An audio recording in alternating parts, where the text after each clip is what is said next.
to see you again. How are you? Hey, Shawn, great to see you. How have you been? How's quarantine treating you? It's been a little difficult, but also it's created a lot of creativity for me. So trying to get some videos and things together. What have you been up to? Yeah, same. More videos, more classes. This is a chaotic situation, but that also it gives us reason for creativity to change things up. Absolutely. The one thing I will say is that I am a subscriber of your channel, and I've noticed an influx of videos from you recently. So that's really nice. And anybody who's not subscribed, I hope that they actually do, because it's pretty good information. So. Oh, thanks, Shawn. I appreciate it. Well, I guess I have more free time than usual. And with all the LSAT-Flex changes, there's more reason to create more information for everyone out there navigating this new time. Definitely. I know that our law school for Texas Tech, or myself personally, I'm going to be trying to upload more videos to sort of explain the process for admissions and all of those great things. So kind of have to stay tuned for those and see how those come out. Awesome. Well, I think it's great that you're doing that and helping to support applicants in this time when you can't do the normal in-person recruiting events. Absolutely. Do we have a few that are logged in now? Or Yeah. It looks like we got quite a few people in here already. So you might as well jump in. All right. Well, thank you guys for tuning in. I'm Shawn Adams. I work at Texas Tech University School of Law. I'm the Assistant Director for Recruitment, and I'm the person that goes out and recruits all of you fantastic future lawyers. And I am so thankful that Steve Schwartz has agreed to host this event tonight. Steve, can you tell them about who you are? Yeah, sure. Thanks so much for having me, Shawn. It's great to connect with you again. So for folks who don't know me, my name is Steve Schwartz. I run the LSAT blog. I also host the LSAT Unplugged YouTube channel and podcast. I've been teaching the LSAT since 2005, and I've seen a couple of changes over the years, but nothing nearly as big as what we're seeing now with the new online LSAT-Flex. I never thought I would see it in my lifetime potentially, but here we are. So lots of changes to navigate and figure out, but I'm glad to connect with everyone and discuss them all with you, Shawn. Absolutely. Let's just jump right into that, because I know there's a lot to cover. Can you talk about the difference between the paper LSAT, which was the original LSAT, and the digital, which has just sort of recently happened? Yeah, sure. So last year, for reasons unrelated to coronavirus, of course, LSAC finally moved the LSAT from paper to a digital format, and they kind of jumped over the computer altogether and went straight to a tablet format for the digital LSAT. But that was still in person. The content was identical. The only thing that changed is that they removed the writing sample from being in person and handwritten to being separate and online and typed from home, which I imagine was nice for you, Shawn, so that you could actually read what everybody wrote. It was kind of nice being able to review files now that were legible, and they included spell check, which was fantastic.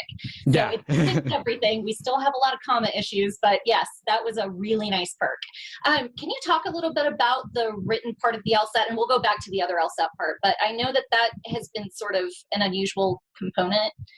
Yeah. So the writing sample is interesting because writing is so important for law school and so important for being an attorney, but the writing sample is unscored, I think mainly for logistical reasons, because it would be a lot of work to score that. And there's some questions about how one would do that. And so the writing sample is unscored as it's always been. But now that it's typed, I would imagine that folks like you might take it a little bit more seriously because you can read it, you're more likely to look at it. And their brains aren't fried after doing 5 LSAT scored sections. They're doing it later from home, so they can do it when they're fresh.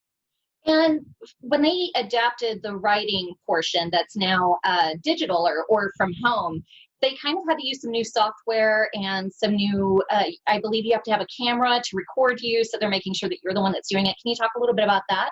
Yeah, sure. So it's actually quite similar to what they're doing for the LSAT-Flex, which is it's online, it's from home, it's from your own computer, and for security, they are watching you with a webcam and a mic. For security, they're recording it for later potential review in the case of a security issue. But it's funny, nobody ever asked me, what about cheating on the writing sample? Because it's unscored, the stakes are not perceived as being quite as high. With that Flex, which we'll get into, of course, it's the same security, but people take it more seriously. And so I get the questions about cheating on that. But writing sample, I wouldn't stress too much about it overall, but I would give it a little bit more effort and more attention than previous, given that it's being looked at more. Yes, it does give you that period of time to kind of show us your thinking and your logic, your logical reasoning, and how you would formulate sort of your thoughts on something. I guess the cheating aspect would come in if you had somebody who's not a strong writer who said, "Hey, get my friend in here. They can type this up really quickly, and it'll look great on my behalf." But what I loved about it is, you're right, they started that, I believe, last year or sometime around last year. And so that gave them the up on creating the LSAT-Flex, correct? Exactly. Or was there. So. Yeah, I love that they actually, with the digital transition on the tablet, they got the software figured out, they got the format figured out, the writing sample, they got the security figured out, they figured out how to navigate the tech, how to navigate the security, how to partner with companies that could handle that. And so that kind of paved the way, unbeknownst to them at the time, to do the Flex. So they were already halfway there, at least. That's fantastic.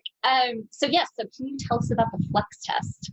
Yeah, sure. So the Flex, I never thought I'd see it again. It's remarkable how quickly LSAC has moved. So really kudos to them for bringing it up to speed. The Flex is the new online LSAT as a result of the fact that they cannot administer the LSAT in person due to social distancing and stay-at-home orders and such. It's online from home. The biggest change is that it's only 3 sections, not 5. So huge change in terms of the amount of time. You're done in 2 hours. How does that work? What 3 sections are there? Is it similar to the former test, or what do they do that's different? It's pretty similar. So you still have your logic games, your logical reasoning, and reading comprehension. There are no new question types, no new content. It's just the amount has changed. So it's only 1 section of games, 1 reasoning, 1 reading comp, whereas previously it was 2 sections of logical reasoning, as well as an unscored experimental section of any of the 3 types. Okay, so they no longer have the experimental section. Didn't they use that to create new LSATs for the future? They do. And so that's a problem in a way that they can't do that anymore. People ask me what's going to happen for the future. And I'd say, well, I don't see any reason to go back to in-person if they figured out the online, but that remains an open question. How would they test out the future questions if they can't administer them to the general population of test takers? And they've sold previous LSATs as like practice exams, correct? So it's not like you go back to the old ones and just kind of dig out some from the past. Is that kind of accurate? Yeah, so over the years, since 1991 up to nearly the present day, they were administering 4 LSATs a year. 3 of them were released and sold and available for future test takers to use for studying. They would keep 1 in the bank in reserve for cases where they would administer it overseas, for example, or for Sabbath observers, or in the case of inclement weather. And if COVID-19 had only existed for 1 month, they could have used one of those for that administration. Right. If they could have done it in person. For some reason, if they needed a unique situation like that, they could use the old form. But long term, that's a problem. They've only got so many in the bank. They've got to keep administering new exams, and they've got to keep creating new exams because they don't want people to run into the same questions multiple times. Okay. So do you think that they're just going to stick with Flex from now on, or are they going to offer maybe 3 different options, or can you take the paper anymore now that they have digital? Like, what sort of is the future for the LSAT? I'd be lying if I said I knew. I'd be playing the stock market. Yeah. But I would say that, again, if they could do it indefinitely in online, I think they would, just because of all the logistical things that resolves, like booking testing centers, hiring proctors, having enough test centers available. Sometimes test centers are booked up and folks have to travel long distances or just pull their hair out trying to book a time. And this removes all of that. It's the ultimate flexibility, no pun intended. Like, that really actually works out a lot of issues, but the experimental section still remains open to question how they would handle that. LSAC says they would like to do it in person in the future. Going forward, if they could, they've even talked about administering it in smaller groups with social distancing in order. They keep talking about that, but I've noticed them soften their language over time about doing it in person going forward. So we'll see what happens. Of course, May and June are LSAT-Flex. July is an open question, but I'd say it's pretty likely to be Flex. They'll have to figure out some things, but I do think that long-term Flex will remain. That's just my personal guess, though. Okay. I mean, that sounds kind of fantastic for the students who aren't able to travel to all the different testing centers. Are they able to kind of take it at different times, or is there a set time where you have to go and be there, and this is like when you're taking the test?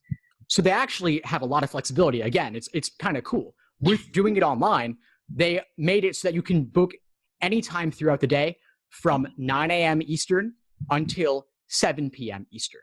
So that's a pretty wide range. If you're a morning person, you've got that. If you're an evening person, you can do that. You could do throughout the day. And then those are in 20-minute increments. So you could book 9:20 a.m. or you could book 1:20 p.m. or anything between that range of 9 to 7 Eastern time, which is great. And they've got proctors available remotely to monitor at any time within that range. As for the question of paper, that's only available outside North America, and it still is actually available outside North America. There's still the question about whether they'll administer it as a flex for those folks if their June LSAT is canceled internationally, which is scheduled for late June. I think it will be. I think they'll make it a flex because people all over the world have internet. That is an option. Okay. And then in rare cases in North America, for accommodated test takers, they sometimes have the paper version, but pretty much everyone in North America is doing either digital tablet if COVID permits or online.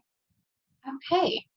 We kind of touched on this briefly a little bit ago, talking about cheating on the LSAT. If we're going into this digital flex format where there's going to be cameras that are sort of watching you, and you talked about proctoring. How does that all work?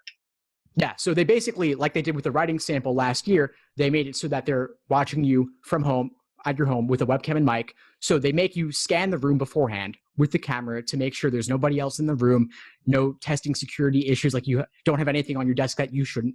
And they have that on you for the entire time. So the LSAT Flex, 3 35-minute sections, back to back, no break, about 2 hours. The whole time, you cannot leave the view of the camera. You can't have anybody else entering the room. You're allowed to have your pets though, but you've got to stay in the field of view of the camera. And that's it. So you can't leave. You can't have books or other papers other than the scratch paper on your desk available to you. So I don't really see a massive issue with security. They also make sure that you close out all your programs. They have the ability to kind of screen share on your end so they can see everything you've got on your screen at the moment. And I don't even see how you would cheat anyway, because having books wouldn't really help you that much. Even if you did have a book in front of you, the test is so severely time constrained that Are you going to go look something up? What would you look up? There's nothing to memorize here. It's really a test of reasoning. And you don't know which questions are going to be on the exam, so you can't reason through them in advance. Right. I don't see it as being a huge issue, although I get why people would want to cheat if they could, given the importance of the LSAT. So they just need a big open area that has nothing around them, where they can kind of just take off the camera, show around the room, make sure there's nobody else in there to take the exam. That's pretty cool. This is a very tough question, and it's okay if you don't have the answer to it, but it is a concern for some people. I know that there are some students or some prospective students out there who may not have a webcam, who may not have the equipment that they would need. Are there any types of accommodations for those types of students? Yeah, there are, of course. Not everybody has a suitable device for this. Some people have no computer. Some people use their smartphones or tablets, or their computer might not be up to date enough or be able to run the software. And so, yeah, LSAC is going to help those folks out. Just reach out to them if you're affected, and they'll provide you with a loaner device or connect you with a local university or law school where you might be able to take it. And at least that way you'll be set. And the other thing is, of course, is the internet connection. Same deal. If your internet's shaky and unreliable, then I wouldn't count on it, because if it lags or breaks up too much, that could invalidate the exam, and that would be enormously stressful. So again, reach out to LSAC and they'll hook you up. They'll provide you with what you need so you'll be able to do it. What about other accommodations? I know that there are some students who maybe need extra time, or for whatever the reason. Are they still doing those types of things with this Flex LSAT? Yeah, they are. So whatever accommodations you were approved for the regular in-person LSAT, you will have those same accommodations for LSAT Flex. And if it's extra time, that's a very easy adjustment to do online with LSAT Flex with the same software. Very little would change because they just have to adjust the timer. Okay. But for other things, like other accessibility issues, if the software itself doesn't provide it, like line spacing or text size, something else altogether, then you might need to go take it at a college or law school in person where they can give you the appropriate proctoring. Okay. That's fantastic that they've kind of worked all of those things out. You did say that now the Flex is a condensed version. So is the timing the same? I mean, is it just a shorter exam? And how is that scored differently? That's the big question. Yeah. So it's condensed in that you're doing fewer questions, fewer sections, but it's still the same types of sections. So you would have about 25 questions on logical reasoning for about 35 minutes. That doesn't change. You're just doing fewer questions overall. And the reason is actually simple. It's bathroom breaks. If you were to leave the room for a bathroom break, that might be a test security issue. It complicates things a little bit. They wanted to remove that. Also, ProctorU isn't set up. ProctorU, by the way, is the company that's providing the security. They're not set up for longer exams. They need the exam to be shorter. And they've had to shorten other exams too, like the advanced placement exams for high school kids. They had to shorten those too, just to make it work for ProctorU. But anyway, it's the questions are all weighted equally, which means that all sections are approximately equal. And that's different. The regular LSAT was 4 scored sections, 2 logical reasonings, making it about half the exam. Now logical reasoning's only about 1/3 of the exam. So its importance has diminished. And the importance of logic games and logical and reading comprehension has increased in comparison. So that's actually a pretty significant change. That is very cool. So with all these changes, with everything that's happened, how should you study for the LSAT? Yeah, well, the biggest change would be what I just said, which is that you might want to spend less time on logical reasoning for your studying since it's a smaller part of the exam. And you might want to spend more time on games and reading comp, relatively speaking. Okay. But because the content of the question types is really the same, not that much else would have to change, actually. Which is kind of nice. It's, for people like me, I hated the logic games. I'm not going to lie. That was the absolute worst part of the exam. And I know some people love them, and those people are freaks. If you're one of them, I apologize. But I'm just not that type of person. But there are different techniques that you can do for learning logic games. There's different things that you can learn because the exam really is accuracy and speed.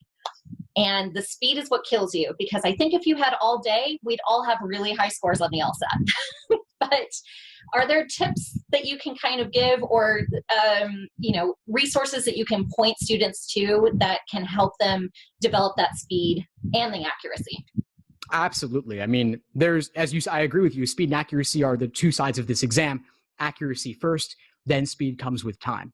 And yes. I've got plenty of resources, of course, on the LSAT blog, the LSAT Unplugged YouTube channel, the podcast, the Facebook group, Instagram. I'm putting out tons of information all the time. And then, of course, there's much more in my courses as well, where I go into more depth on all of that. But where the biggest thing I would say is, for the Flex specifically, you want to think about, as you said, accuracy and speed. There's fewer questions, so each question is worth more, which means the second the exam starts, you want to be ready to go, which means you might want to do some warm-up questions beforehand. And I've always recommended this, even for the in-person exam, but it's even more important for the Flex. Endurance matters less, and accuracy and being ready to go matters much more. Okay, so I did not hear that before. Like, I should be doing a couple of tests, maybe in the parking lot before, or not tests, but a couple of questions in the parking lot to kind of gear myself up and get ready for the exam that's coming up? Yeah, so for an in-person exam, you'll be in the parking lot, and for the Flex, you'll be home. But just the same, like before you load up ProctorU, before you log in, before you're ready to go, do those questions, and then obviously put them aside, put them back on the shelf or wherever they are, so that's not a security issue. But you do want to have done something immediately before, and that's also nice because in person, you're in the parking lot. You then go in, you wait around a bit. They call your name, you fill in the bubble sheets for the Scantron, for the old paper LSAT, for the in-person one, even for the digital, they're still reading instructions. There might be 20, 30 minutes before you actually start. Now, you do your questions, you put them away, then you hit start on your screen, and you're in. That's fantastic. So I'm trying to think, how can you simulate sort of the Flex or the digital? Or is there a way to do that at home? There is actually. In LSAC, they've got a program called Law Hub, also known as Official LSAT Prep Plus, where they put over 60 exams in the digital LSAT format, which is the same exact format you have for the Flex. The difference being 3 sections for Flex, not 4 scored sections for the digital. And so just skip one of the logical reasoning sections, and you've got a pretty similar exam that's comparable. I get a lot of questions regarding the score conversions, the scoring scale, because LSAC has not released scoring scales for the LSAT Flex, only for the digital LSAT. And so somebody sent me this calculator where you could actually put in your results, and it'll give you a rough approximation based on your overall accuracy. Oh, that's great. So is that something you can find online? Yeah, I'll put that link in the chat just so that everybody can have access to it because it's pretty useful. And I get this question so much. And I wish LSAC would give guidance on it, but I think that just for their statistics and everything, they didn't want to release that because maybe it's too complicated. And they're very big on precision. And if they can't be precise enough, they'd rather just give no answer. But I know everybody has this question. And so just to give you a rough estimation, I think could be useful to get a sense of where do you stand. So I put that in the chat and folks can use that to get a rough idea. So for any of the people that are watching who are really unfamiliar with the LSAT, they're kind of just jumping into this, how would you recommend that they get started? Should they start with a timed test? Should they not time themselves the first, should they go through an entire exam at the very beginning, or should they start studying individual pieces? What are your recommendations there? Yeah, there's a lot of debate on this, and I'm actually in the minority on this one. I am actually against taking cold diagnostics because the LSAT's like a foreign language. Typically, you're not going to score that close to your potential, and it can be discouraging. So I say, if you're learning a foreign language, give yourself a chance to learn the language first before you try to read a book in that language and then beat yourself up for not doing that great. So that's my perspective on it, but I could see the usefulness in that it gives you a benchmark from which to later measure your progress. Because you can see I went up. Yes, I can see it from both sides. I think the jumping off without really knowing what any of it looks like kind of gives you an idea of what to expect, because I know a lot of students go into this thinking, I did well on my SATs, I did well on ACTs or well in college. I didn't really have to study that hard. I'm going to ace the LSAT. It's not a big deal. And they don't understand that it really is learning a new language. And it's hard to explain that without actually showing you what we mean by that. And so going through an exam, even if I like to tell students, take an exam, but don't worry about your first score. Don't let that freak you out or anything else. Very few people actually do really well on their first exam, just trying it out. But it gives you an idea of how difficult it's going to be and how much time you need to put into doing it. One of the things for me, again, I hated the logic games. So one of the pieces of advice that I give to students that are similar to me, I say, do one logic game, just one set of criteria and one set of questions.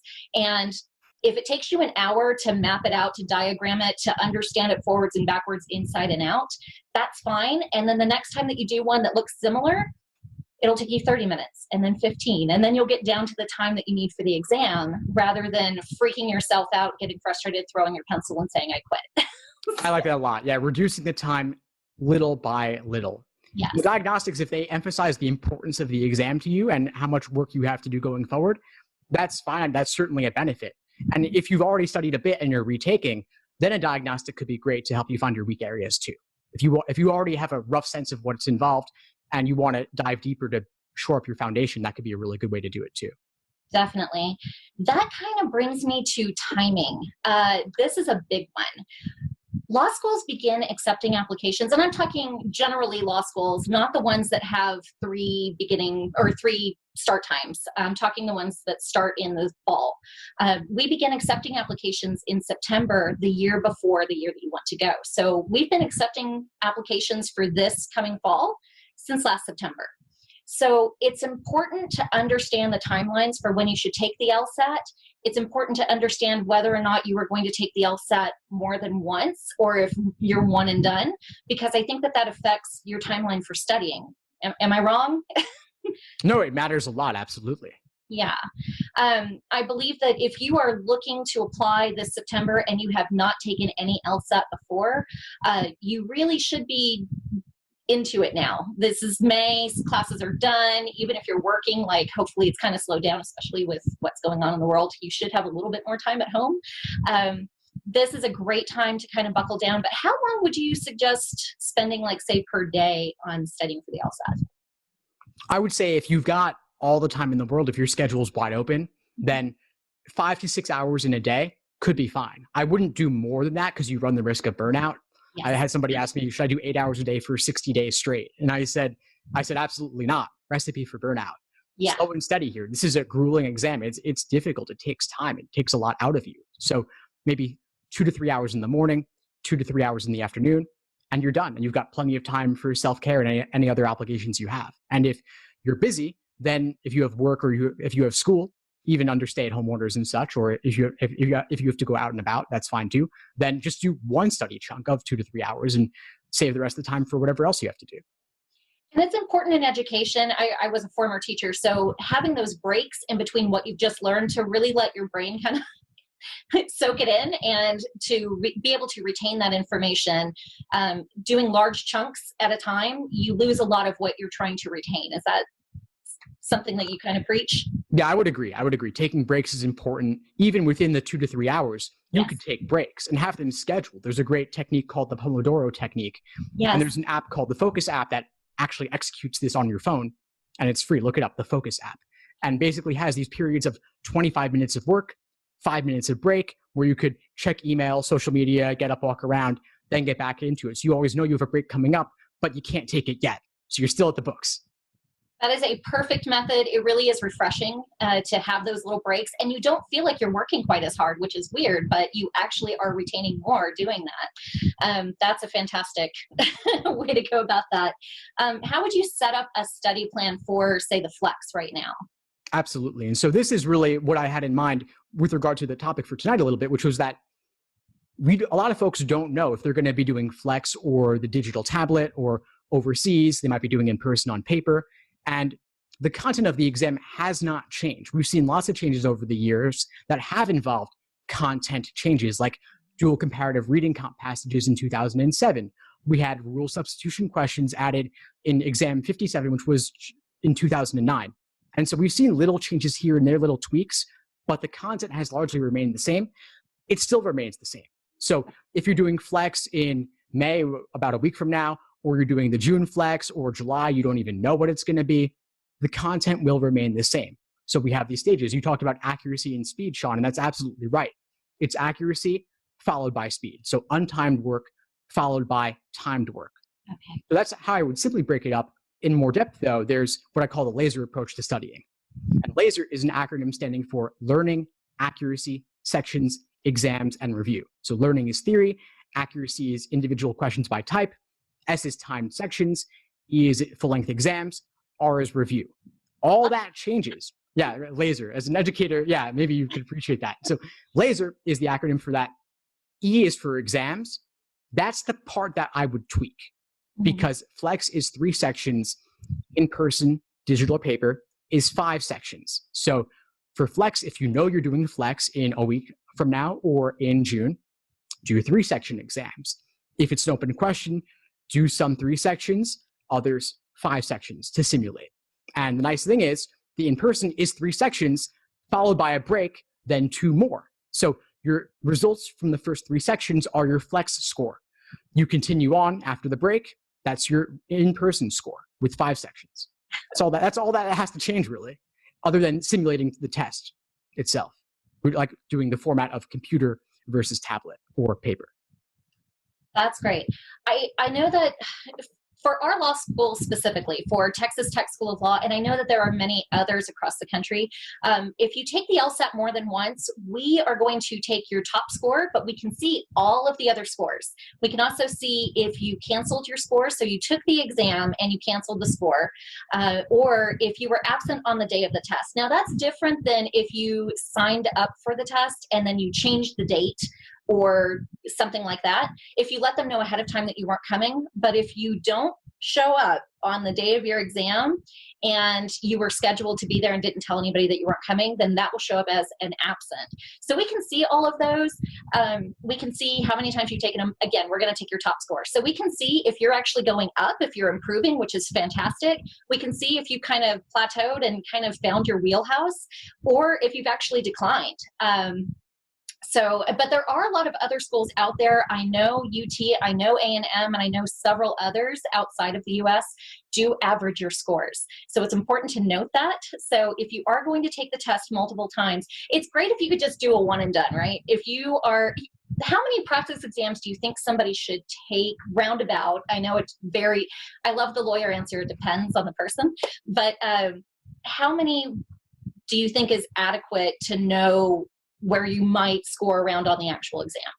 I would say that 5 is the minimum I would recommend. I'd say that's adequate.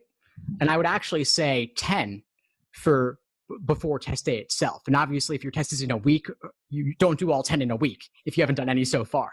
But 10 would be ideal. And if you're taking it in June, you could do about 2 per week between now and then, especially with Flex, 3-section exams. It's easier to do 3-section exams than it is to do 5-section exams. So you could theoretically do more 3-section exams, but ideally 10. And that's interesting that you say a couple of Texas schools average, because the vast majority of schools, my understanding is that they do not average, the vast majority in general in the US. And the report that we are sent from the LSAC does have the average score along with all of your scores. So it will show your top and then it will show your average. So depending on the school, it's just one of those policies you should know when you're applying to law school. There's a lot of different policies. You're going to have to do different things for personal statements for different schools, letters of recommendation, all of the different parts of the admissions process. But as far as the LSAT is concerned, know the policy of the schools that you're applying to. So very important. And the LSAC kind of did an odd thing in the last few years. They had a limit on how many times you could take the LSAT, and then they removed that limit, and then they placed the limit back. So anybody that was caught in that weird time period, I don't know how they're dealing with that. Have you heard anything? Yeah, so I mean, they basically said that the new limits that were implemented last year in July and September 2019, they were not retroactive. Okay. So any number of times you took it before didn't matter. It's only going forward. So very few people should actually be affected by that who are with us live right now. That's good. Yeah. I'm wondering, Shawn, if there's 2 things you could confirm for myself and everyone watching right now. One is, in general, could you just confirm my understanding that the vast majority of schools in the US do not average multiple scores? You mentioned a couple in Texas. I think there are many that don't. I think that there are some that do. So I only know of those 2 specifically that do. And I know that we don't. So we're not going to average your score. We're going to take your top one. Another thing that we don't have is for our early decision. If you apply between September 1st and November 1st, there's that period of early decision. Ours is not a binding application. So there are some law schools where if you apply for early decision and you get in, you're contractually obligated to go to that school, and you have to withdraw from all the other schools. For ours, we hope that you're going to come to our law school, but we're not going to force you to. So it's one of those things. There's good things, though, either way. If it's one of those top schools that you really want to go to and you get in for early decision, go there. That's fantastic. Hopefully you get great scholarships. But yes, so. Well, it's nice that you allow that flexibility, though. Yes. So my other question for you is I've gotten this question a lot from folks, a lot of confusion around it. How do you view the results of LSAT-Flex relative to the regular in-person 5-section exam? I think we're going to be reviewing it pretty much the same way. I will tell you that everybody's going to be in the same boat. So you're not going to be looked down on if you took the, sort of 3-section test versus the 5-section test. We all understand. We're all humans. Everybody on the admissions committee for our law school, and I'm sure across the country, we're humans. We understand that there are things that happen that are out of everybody's control, like COVID-19. So we're going to understand. We're going to look at those dates. If you took the LSAT prior to, and that was your higher score, then that's not affected by COVID-19. But if you've taken the Flex now, it's absolutely, we're going to understand that that was the exam that you were able to take. Now, going forward, I don't think that's going to change. We rely on the LSAC to have a comparable exam. Who knows what will happen in the future if they get the scores back from a couple of tests and there's some anomalies, then we'll deal with that as it comes. Nobody has that crystal ball. I can't tell the future. But right now I can tell you we're going to view those the same as any other score. So that's good to hear. Yeah, I mean, the folks at LSAC, the ones who create this exam, they are obsessive about the data. They are extremely precise about it. They have very detailed reports that even I have difficulty understanding, navigating through all the language of psychometrics. But I don't believe they would do this exam if they didn't think it would work well, if they didn't think the results would be comparable. No, I don't think that they would either. So this is great for the students. I mean, I think that it's an advantage to be able to take it now. If you're prepared, don't take the exam if you're not prepared. If you haven't studied enough, if you're scoring in the 120s and 130s, I don't recommend you taking the exam, because there's not a law school out there that I know of that is going to accept somebody with those scores. And that's a good thing. I kind of want to briefly touch on this because I know it hurts people's feelings when they don't get into to schools based on like poor LSAT, performance. The one thing that I like to drive home is every single point on the LSAT really matters because it's a 61-point spread, right? Yeah. Between a 120 and a 180. So every bit of that really, really counts. So if you're 5 points above, you could be looking at amazing scholarships. If you're above the medians of the schools that you're applying to. If you're 5 points below, that may be difficult to get in, or you may get waitlisted, like depending on, the applicant pool that year. If you're 10 points below, it is very difficult to overcome that. So those medians are there for a reason. But this is why I'm telling you that it's important to get those LSAT scores. You deal with data all the time, so you understand that, we understand from those scores who's going to do well and who is not. And you don't want to go to law school and incur so much debt, especially if you have a low LSAT score and you get into a law school, chances are you're not getting a good scholarship, if any scholarship money. We don't want you to go through the program, spend a lot of money, not come out with a degree, we want you to succeed. So that's why people like Steve, who's amazing, and there's other programs out there, do whatever it takes to get those great law school or LSAT scores, but work hard at doing that so that you can prove that you're ready for the rigor that is law school. Is that what you would say? Yeah, and I'm really glad you raised that point, Shawn, because I actually get a lot of criticism for saying that exact thing, the idea that your LSAT score it's there for a reason. It actually is somewhat predictive of first-year law school grades, bar passage rates and such, less so to how you'll be as an attorney. And of course, there are exceptions. There are people with low scores who pass the bar on the first try. There are people with low scores who do very well in law school. But on average, it's a great determinant overall. And a higher LSAT score, aside from predictive value, it can unlock scholarship money. It can unlock getting into better schools. I'm sure that to some extent, your hands are tied in terms of giving out money unless they've got the score above the medians, or at the medians at least. Those medians for scholarships, the medians are incredibly important. So you need to have the good grades. You need to have the good LSAT score. The thing with the GPA is typically by the time that you are beginning this process and applying to law school, you're towards the end of your college career. So hopefully you've kept your grades up the entire time. By the time that you graduate, your GPA is set. You can't change your undergraduate GPA. Some people go and get a master's later on. Let's say that they did not do so hot in undergrad, and they go back later on, maybe get a master's degree, really prove that they are academically, successful. Those are great, but we still go by the undergraduate GPA. So, to get good scholarships, you need to be above the GPA, or the GPA and the LSAT median. The great thing about the LSAT is you can learn how to do it. You can crack the LSAT. And so that's an important thing to know. If you're not hitting those scores, if you're still below, even if you have to postpone for a year and really just put some time and effort into studying, that could mean thousands and thousands of dollars in scholarship.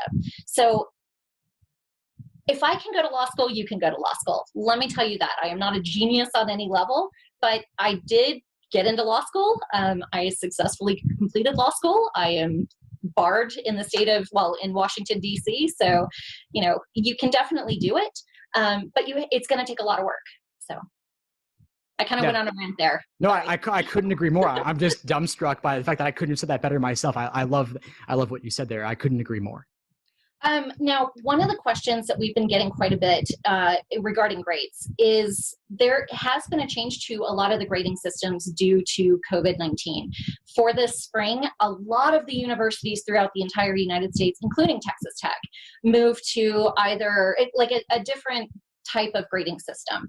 So Texas Tech specifically went to credit, no credit, or you could keep your grade. So they're allowing you to see what your grades are. And if you like it, you can keep the grade, the letter grade. And if you passed, but you didn't like your grade, you can get credit. If you did not pass, then that's going to be a no credit. A no credit. So the LSAC has on their website, you can Google, let's see, what did I Google over here? Something about the LSAC transcript notation and then COVID-19. Like if you put all those words in, you're going to come up with the LSAC webpage for this. They discuss how those notations will be placed onto your transcript. And they're also going to include a letter with all of the applications that come through that were affected by the COVID-19 if they have those grading differences.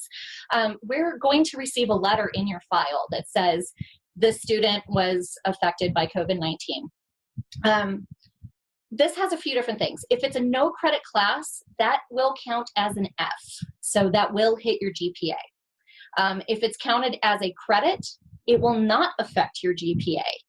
So it won't go higher, it won't go lower. So anybody who's trying to raise their GPA, if it's a pass-fail or a credit, no credit class, those will not affect the GPA. It will just show that you passed the class. So people are asking us, how are you going to look at those classes? You know, how does that affect us? Because believe it or not, I look at every single class on your transcript and I see how you did.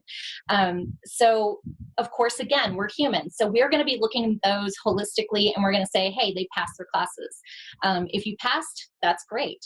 If you have a letter grade, that's great. Hopefully it made you go up a little bit. But if your GPA stayed the same, we understand this was kind of a weird transition period. If you did get an F though, that is it's gonna show as a fail. So just letting you know how that kind of affects you. That's a big question. I'm glad you walked everyone through that. One question I have for you as a follow-up, and you may or may not have the answer to this because it's too early, but the summer. What about summer classes that are starting within the next month? I believe most of the schools are probably going to stick with the same thing. Again, this is going to vary by school. So you may have a university that's sticking with their letter grades no matter what. But I think even in the summer classes, I think they're still going to be doing pass, fail, credit, no credit, something like that. So it's just something to keep in mind. You know, if anybody was hoping, if they were on the cusp of having like a good GPA, but could have gone the bad GPA route, you know, having a pass-fail class or a credit, no credit class may not affect your GPA at all, or it could go down again if you don't pass the class. So just kind of keeping those things in mind. But I think they're going to continue those over the summer as well. Some people might even be continuing it into the fall. Just depends on whether classes are going to be in person or not. You know. Of course, that is a big open question. It's so tough right now. It's difficult to know what's going to happen, but you know, we're all doing our best. Of course. And if you don't mind, I'm sure you get this question every single day. Where's Texas Tech at on classes for the fall?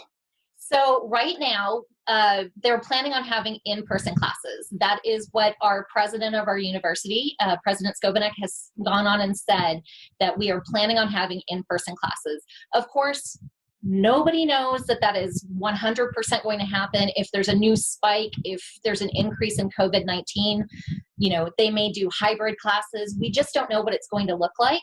We'll have to take a look at our classrooms and what we can accommodate as far as spacing. We'll have to, you know, there's people talking about taking temperatures, going in and out of the building. Nobody knows what this is going to look like at all. But for right now, the plan is to be back in the school. You know, so we'll keep people updated. It will be on our website, I promise you. But yeah, we don't know. Of course. Fingers crossed that it could work. Fingers crossed. Yes. I would love to see the students back in the school, you know, but safety is everybody's main concern.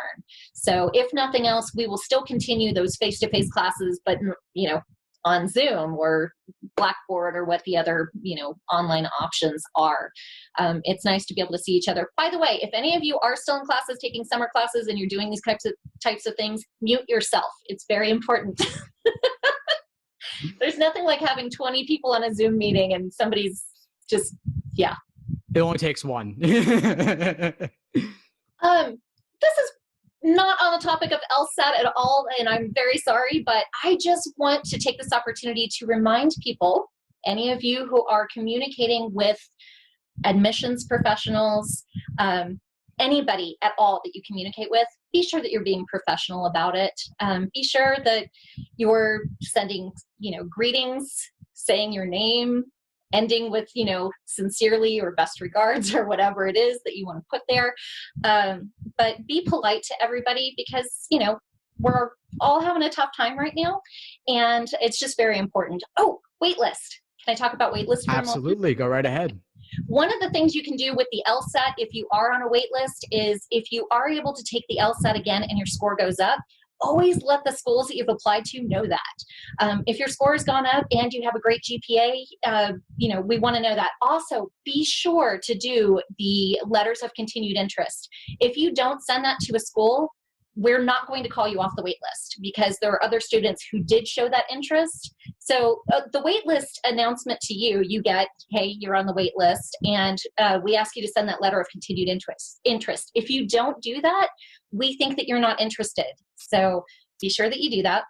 If your LSAT goes up, if your GPA goes up, go ahead and let the schools know that. It may be something that kind of puts you ahead of other people on the wait list. We don't have a weighted wait list, so we don't have them numbered or anything like that. We pull for different things that we're looking for. Sometimes we're looking for a higher LSAT, sometimes it's a higher GPA, sometimes we're just looking to fill in, more diversity within the school, different things like that. So you want to be sure you're putting your best foot forward and being polite, and don't call every 2 to 3 days because we won't have an answer for you. Right. I actually had one follow-up point for you, Shawn, regarding the greetings and closings on communication with law schools. Yes. I could certainly see how that would be an issue, and professionalism is important. I'm wondering if you're doing any video calls with applicants, and if so, any best practices to follow there, like not being in pajamas, being in a good environment. Anything you could speak to there? Absolutely. We do have Zoom meetings that are available for anybody who wants to talk to us. We can give tips on the admissions process. We can answer any of your questions. In the spring, before all the finals were hitting, we actually had some students that were holding Zoom hours as well. So we're not sure what that's going to look like in the future, but we're definitely holding those types of things. Yes, you do not have to wear a suit unless you want to. If you want to suit up, you go ahead, but we're not going to be suited up. So don't worry about that. You do want to be in a somewhat quiet environment. I know that you can Skype or Zoom from your phone. So even if it just means going out and sitting in your car or someplace else, if you've got a lot of family going on in the background or roommates making lots of noise, go ahead and find a quiet place to sit down with us so we can really, speak with complete focus. And be polite. Don't talk over anything that I'm answering. Don't say things like, let's say that you got on a wait list or something like that, and don't call up to complain. Don't say things like, well, this is your loss, or I didn't want to go there anyway, because there may be a change, and maybe in the future you really do want to go here, and you don't want to leave us with that kind of feeling. But yes, professionalism, just be nice. We'll be nice to you. You be nice to us. Yeah. Remember that you're looking to join our community, and we take that very seriously. When we're building our community, when we're reviewing files, we're looking for people that we believe are going to be amazing attorneys in the future, but also will be fantastic in our community and really fit in. So Lubbock is a very special place. I'm not from here. I'm from Houston, Texas, which is third largest city in the U.S., something like that. Wow. So Lubbock is around 250,000 people. We haven't had the census come back yet, but that was what it was the last time. It might be closer to 300,000 now. Big college town, and just a really nice community to live in. People are very friendly, so that's kind of what we're looking for. So. Cool. Well, this has been a lot of fun. I'm wondering of any last questions we could address from the chat, or anything, other topics we should cover before wrapping up. Are there any questions? I think we've covered a couple of them already just over the course of our conversation, but we have one more here from Sebastian. Okay.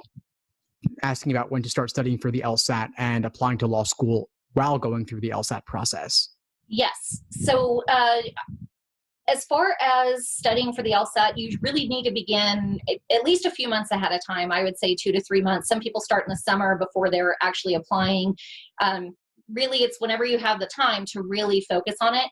I'll let Steve answer that in just a moment, but I will say, as far as your application is concerned, you can have your transcripts sent to everything that you're going to do to apply to law school will happen through your LSAC account. So start an lsac.org account. That's your first thing. Create a username and a password. Have your transcripts sent there. You can have your letters of recommendation sent there. Start writing your personal statements. You can do all of those things, get your resume ready while you're studying for the LSAT. So you can actually apply to the law schools that you want to, and they will just wait until you have an LSAT score. That gets everything else off of your plate, so your entire focus is on the LSAT, and it doesn't waste any of your time where some people are waiting for that score to come back to decide if they're going to do the application. You've lost a lot of time there. So what would you say? Yeah, sure. No, I think you made all great points as well. I would say at least a few months. Some folks will try to do the LSAT in 2 to 3 months, and you could theoretically do that. But if you want to reach your true full potential, I would say actually closer to 5 to 6 months, which is a long time to devote to this exam, but it's a lot more than most bargain for initially. And so if you want that top score, if you want to reach your fullest potential, it's worth putting in the time.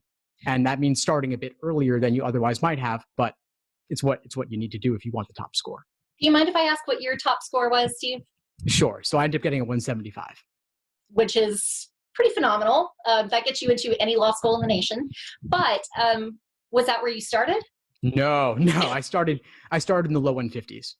Okay. And how long did it take you to get there? A year.